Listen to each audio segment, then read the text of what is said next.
Rendons tout d'abord grâce à Allah, le Tout-Puissant, le Clément et le Miséricordieux, qui nous a donné l'opportunité de nous réunir en ce jour pour l'ouverture solennelle de la deuxième session ordinaire du Conseil consultatif de la refondation au titre de l'année 2025, ici même à l'hémicycle du CCR à Niamey. C'est pour moi un honneur d'ouvrir cette cérémonie en saluant et en félicitant son Excellence le général d'armée Abdourahmane Tiani, président de la République, chef de l'État, pour sa clairvoyance, sa sagesse, son engagement constant en faveur de la sauvegarde de la patrie, de la refondation nationale, ainsi que de la souveraineté et de la prospérité du Niger.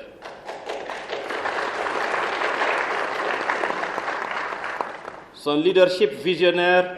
demeure une source d'inspiration et un repère pour notre nation dans la marche résolue vers un Niger plus fort, plus juste et plus uni. Ensuite, au nom du Conseil consultatif de la refondation, je salue son Excellence M. Mohamed Lamine Zen, Premier ministre, ministre de l'économie et des finances, pour le travail rigoureux et déterminant qu'il accomplit dans la coordination des actions du gouvernement, contribuant à la mise en œuvre progressive et cohérente du programme de la refondation nationale au service de la stabilité macroéconomique, au redressement économique et au bien-être des populations nigériennes. Je voudrais également rendre un hommage appuyé au vaillant peuple nigérien qui continue de faire preuve de résilience, de dignité et de patriotisme en accompagnant avec constance le président de la République dans cet élan historique de refondation. J'invite l'ensemble de nos concitoyens au Niger comme au sein de la diaspora à suivre avec un intérêt soutenu les travaux de cette session dont l'importance est déterminante pour l'avenir de notre pays. Je voudrais également exprimer la reconnaissance du CCR à l'endroit des pays frères et amis de la Confédération des États du Sahel, ainsi que leur peuple, pour la solidarité constante et le combat commun qu'ils mènent avec nous en faveur de la souveraineté, de la sécurité et de la dignité de notre espace confédéral. Je tiens à rendre un hommage solennel aux forces de défense et de sécurité pour leur bravoure, leur professionnalisme et leur engagement sans faille sur l'ensemble des théâtres d'opération. Grâce à leur sacrifice et par la grâce divine, des avancées significatives sont enregistrées dans la lutte contre le terrorisme. Nous adressons nos vœux de prompt rétablissement aux blessés et invitons l'auguste Assemblée à observer une minute de recueillement à la mémoire des vaillants soldats et des civils tombés pour la patrie.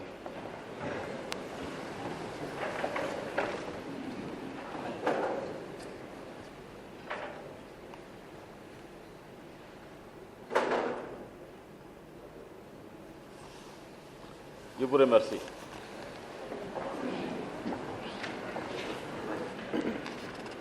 Monsieur le Premier ministre, Mesdames et Messieurs,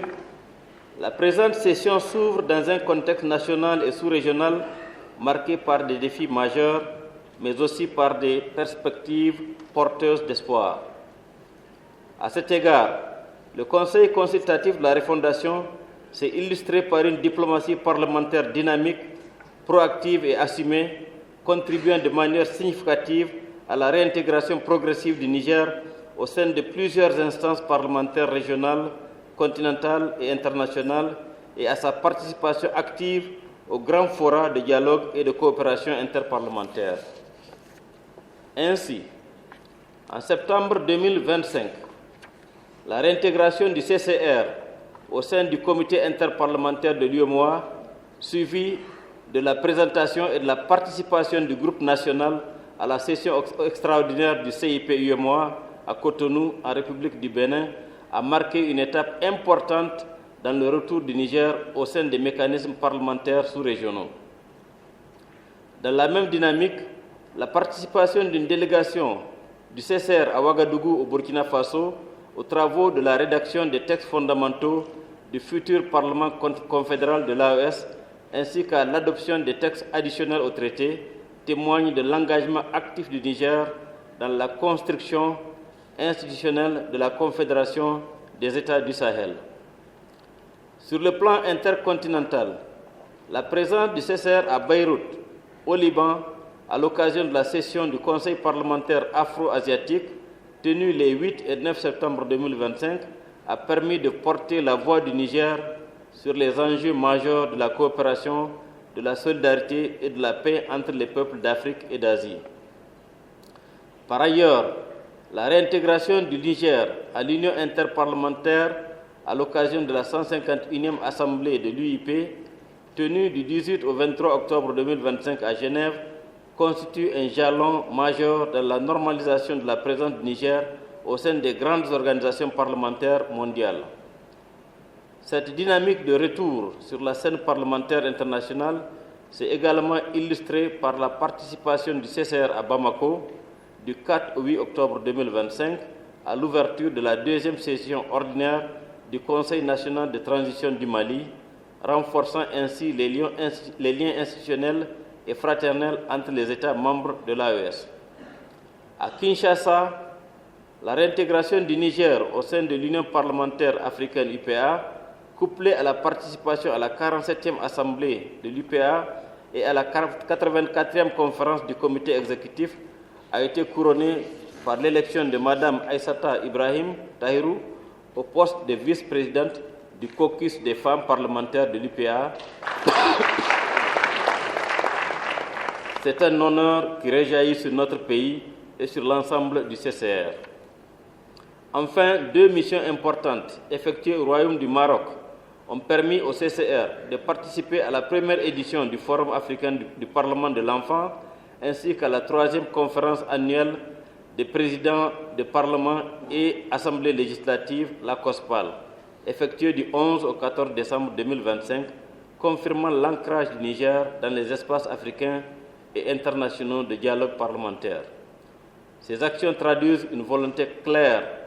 faire de la diplomatie parlementaire un levier stratégique de la refondation nationale au service de la souveraineté, de la crédibilité et du rayonnement du Niger. Mesdames et Messieurs, l'ordre du jour de cette deuxième session ordinaire du CCR s'articule autour de trois axes majeurs. Premièrement, l'examen de trois projets d'ordonnance structurants pour la vie nationale, notamment ceux relatifs à la réforme du foncier, à l'orientation agricole et au régime des fêtes légales. Deuxièmement, des communications des membres du gouvernement portant sur des questions essentielles, parmi lesquelles figurent le programme quinquennal de la refondation 2025-2029, la situation sécuritaire, la situation économique et financière de l'État, la politique énergétique, la dette publique, le développement de l'agriculture et de l'élevage à travers la grande irrigation, entre autres, ainsi que l'assainissement, l'hydraulique, les réformes institutionnelles dans le secteur de la santé et de l'éducation. Troisièmement, le suivi et la mise en œuvre des recommandations issues des Assises nationales de la refondation. La présentation du guide du conseiller de la refondation ainsi que des journées d'information animées par la Haute Autorité nigérienne à l'énergie atomique HANEA, la Haute Autorité à la consolidation de la paix HACP et l'Organisation internationale pour la migration OIM. Au plan sous-régional, les travaux préparatoires engagés par les parlementaires des pays membres de l'Alliance des États du Sahel AES s'inscrivent en prélude à la mise en place prochaine du Parlement confédéral. Cette future instance de délibération aura pour vocation de statuer sur les questions d'intérêt général, d'intérêt commun et spécifique à la Confédération AES, contribuant ainsi au renforcement et au raffermissement de l'union et de la solidarité au sein de l'espace confédéral, et ce, en dépit des multiples velléités de déstabilisation auxquelles l'AES est confrontée quotidiennement. C'est le lieu pour nous de rendre un vibrant hommage à leurs excellences, le général d'armée Assimi Goïta, président de la République du Mali, président de la Confédération AES, le capitaine Ibrahim Traoré, président du Burkina Faso, et le général d'armée Abdraman Tiani, président de la République du Niger, pour leur vision commune,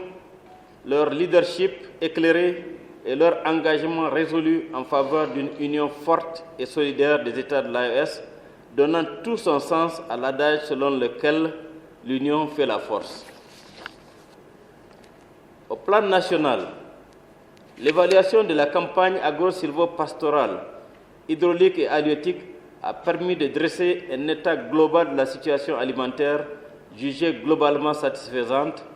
grâce à une bonne saison hivernale, malgré quelques déficits constatés par endroits. Ceux-ci feront l'objet de mesures d'accompagnement appropriées afin d'améliorer durablement les conditions de vie de nos vaillantes et laborieuses populations. Dans cette dynamique, le programme Grande Irrigation, initié par son Excellence le général d'armée Abdraman Tiani, président de la République, chef de l'État, constitue un levier stratégique majeur pour soutenir la production nationale et assurer à terme la souveraineté alimentaire sur toute l'étendue du territoire national. Toujours au plan national, les récentes visites de proximité entreprises par son Excellence le président de la République, chef de l'État, à la tête d'une importante délégation, ont permis un constat direct, d'une part avec les forces de défense et de sécurité, auxquelles il a rendu un hommage appuyé pour leur bravoure, leur professionnalisme et le sacrifice consenti quotidiennement pour garantir la paix, la sécurité des personnes et des biens, et d'autre part avec les populations locales. Ces échanges ont favorisé un éveil de la fibre patriotique marqué par une forte mobilisation populaire, un accueil chaleureux et l'expression de la reconnaissance des citoyens pour les mesures d'atténuation prises dans plusieurs secteurs, ainsi que pour l'écoute accordée à leurs doléances et préoccupations légitimes par son Excellence le Président de la République. Monsieur le Premier ministre, Mesdames et Messieurs, si la première session du Conseil consultatif de la refondation a été une session d'imprégnation, la présente session se veut résolument active et opérationnelle. Elle sera marquée par des débats enrichissants, des examens minutieux et des réflexions approfondies débouchant sur des contributions pertinentes autour des thèmes retenus en vue de l'élaboration de résolutions, de propositions et avis éclairés à soumettre au gouvernement afin d'asseoir solidement les bases d'une nouvelle gouvernance, socle de la refondation. Le foncier, qui est un des thèmes de cette session, est une préoccupation majeure du moment, vu les multiples différends qu'il a engendrés. S'agissant des ressources minières et énergétiques, force est de constater et de reconnaître que leur exploitation a été faite au détriment de l'économie de notre pays. Avec l'ère de la refondation, il est impératif de rétablir l'équilibre afin que ces ressources profitent pleinement à notre économie et à notre bien-être. C'est pourquoi nous saluons et encourageons les décisions courageuses de suspension et de retrait des permis miniers jugés irréguliers, ainsi que la politique de souveraineté minière engagée,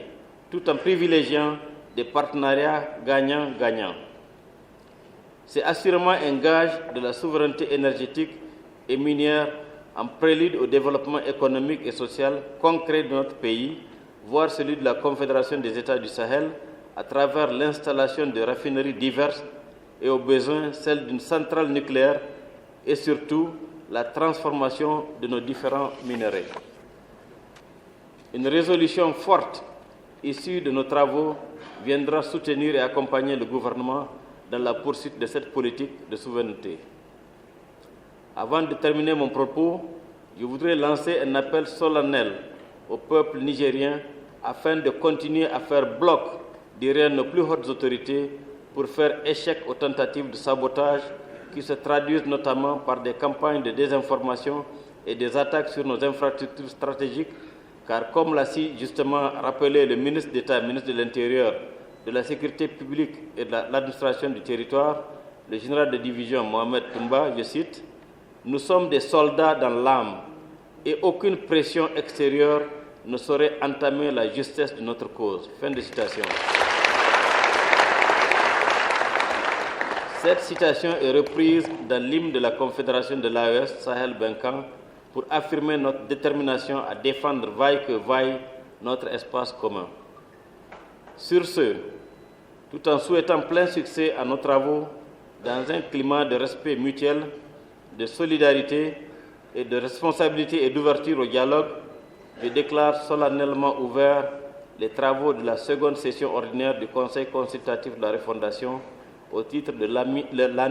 2025. Le CCR est assurément le berceau de la refondation. Vive le Niger,